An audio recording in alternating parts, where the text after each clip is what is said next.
नमस्कार बच्चों, आज हम अध्याय 11 चावल की रोटियां नामक नाटक का भाग 2 पढ़ेंगे।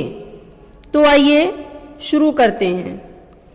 बच्चों, जैसे ही नीनी अलमारी की तरफ जाने लगता है, तुरंत कोको उसे रोक देता है, यह कहकर कि नीनी इसे मत छूना, छुओगे तो करंट लगेगा। नीनी रुक जाता है।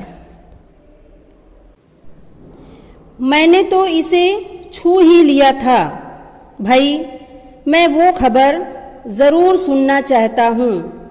तिनसु के घर जाता हूँ, तुम आओगे? नहीं।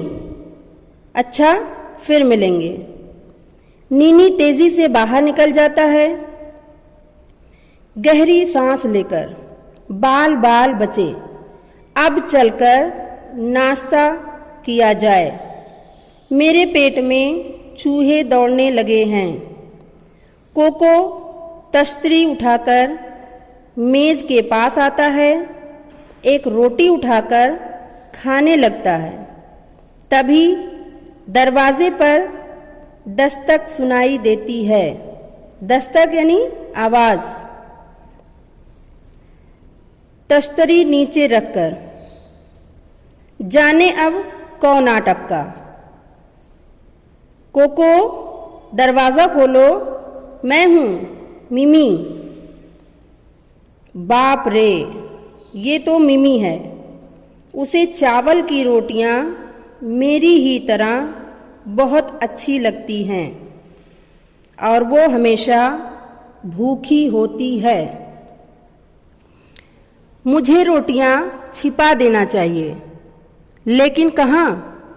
वो तो कुछ खाने की चीज़ ढूंढने के लिए सारे कमरे की तलाशी लेगी। मिमी ने फिर दरवाज़ा खटखटाया। कोको, दरवाज़ा खोलो ना, इतनी देर क्यों लगा रहे हो? कहाँ छुपाऊं, कहाँ छिपाऊं? कोको कमरे के चारों तरफ देखकर ठीक इस फूलदान के अंदर छुपा देता हूँ। कोको फूलदान में तश्तरी रखकर दरवाज़ा खोलता है। मिमी कागज़ में लिपटा बंडल उठाए कमरे में आती है। मिमी, दरवाज़ा खोलने में इतनी देर क्यों कर दी? मैंने अभी अभी नाश्ता किया था और मुंह धोने लगा था। आओ बैठो। कोको और मिमी मेज़ के इर्द गिर्द बैठते हैं। इर्द गिर्द यानी आसपास। मिमी, मुझे अभी अभी तुम्हारे माता पिता मिले। तुम्हारी माता जी ने कहा कि तुम्हारे लिए चावल की कुछ रोटियां रखी हैं। मैंने सोचा, चावल की रोटियां? हाँ थी तो, लेकिन मैंने सब खा ली। मिमी, एक भी नहीं बची? कोको कहता है, सॉरी मिमी, मैंने सब खा ली। हाथ से पेट को मलते हुए। पेट एकदम भर गया है, लगता है आज तो दोपहर का खाना भी नहीं खाया जाएगा। मिमी, बहुत बुरी बात।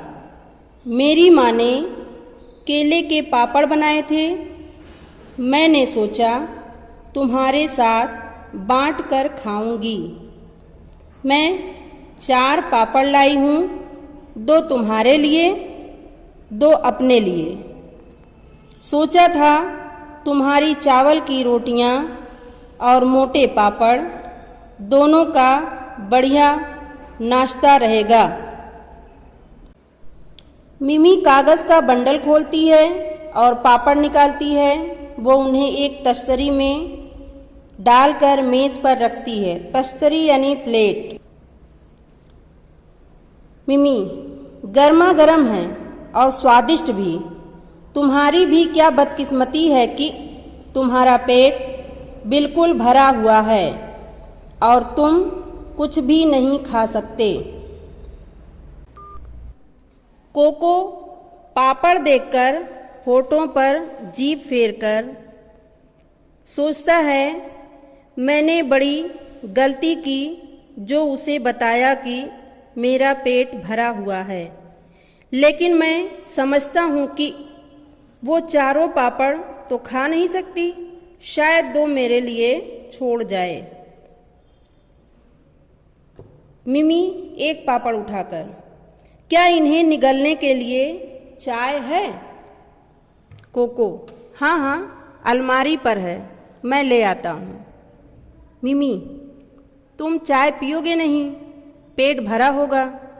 ये कैसी आवाज़ है? कोको, आवाज़? कैसी आवाज़? मिमी, हल्की सी गुड़गुड़ाने की आवाज़ या फिर हुई, सुना तुमने? कोको, या हमारे घर में चूहा घुस आया है, वही ये आवाज़ करता है। तो बच्चों, आज के लिए बस इतना ही।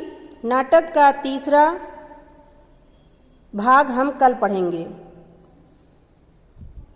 आइए इस पाठ से संबंधित पठित गद्यांश हल करते हैं। दिए गए गद्यांश को पढ़कर पूछे गए प्रश्नों के उत्तर लिखिए। एक सादा कमरा, दीवारों पर बांस की चटाइयाँ, एक दीवार के सहारे रखी अलमारी, अलमारी के ऊपर एक रेडियो, चाय की केतली, कुछ कप और खाली गुलाबी फूलदान रखा है। कमरे के बीच फर्श पर एक चटाई बिछी है, जिसके ऊपर कम ऊंचाई वाली गोल मेज रखी है।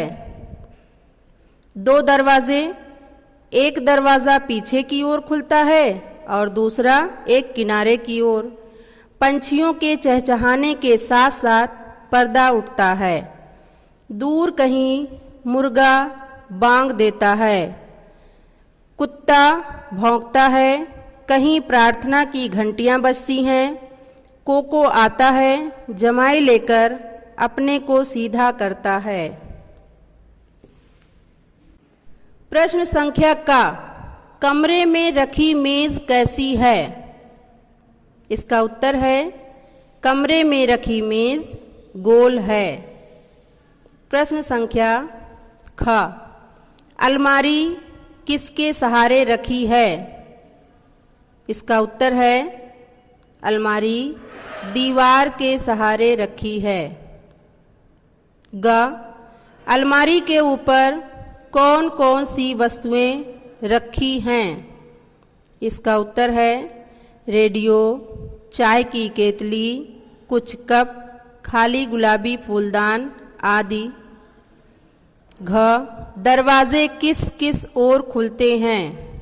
इसका उत्तर है, दरवाजे एक पीछे की ओर और दूसरा किनारे की ओर खुलते हैं। धन्यवाद।